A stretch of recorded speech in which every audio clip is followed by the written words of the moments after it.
Hi friends, இப்போ சிறகடி காசு பார்க்க போகிறோம். சிறகடி காசையில் நம்ம விஜயா தாயத்தை கழட்டுங்கங்குது. எதுக்குங்கிறாங்க. ஆக மொத்தத்தில் மாற்றி இப்படியே பேசிகிட்டு இருக்காதிங்க. அதை கட்டினா நமக்கு பிரிஞ்சிருவோங்கிறாங்க.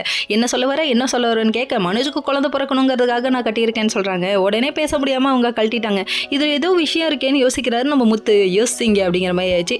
சரி, இதெல்லாம் ஒரு பக்கம் இருந்தாலும் நம்ம ரோகிணி ஒரு பக்கம் மறுநாள் வந்துட்டு தாயத்தை ஒர்க் அவுட் ஆகுதான்னு சொல்லிட்டு நம்ம மனோஜ் கையில் கட்டி விட்டு வேடிக்கை பார்த்துட்டு இருக்காங்க. அப்போ வந்து அயன் பாக்ஸ் அயன் பண்ணிட்டு மூளையில் வச்சிருக்காங்க.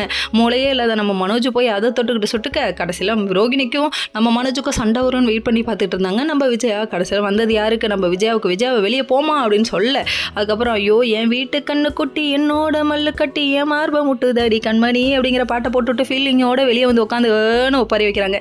இதை பார்த்தோன்னே என்னடா அது உலக அதிசயத்தில் ஒன்று, மனோஜ் அம்மாவை திட்டி விட்டாரு அப்படிங்கிற மாதிரி ஆயிடுச்சு. சரி விடுங்க, இதெல்லாம் வளைச்சு இப்படி நடந்தாலும் ஆஹா நம்மளோட தாயத்தை ஒர்க் அவுட் ஆகுதுன்னு நினைக்கிறாங்க. இவங்க ரெண்டு பேரும் மாற்றி பம்பர மாதிரி இழுக்கிறாங்க.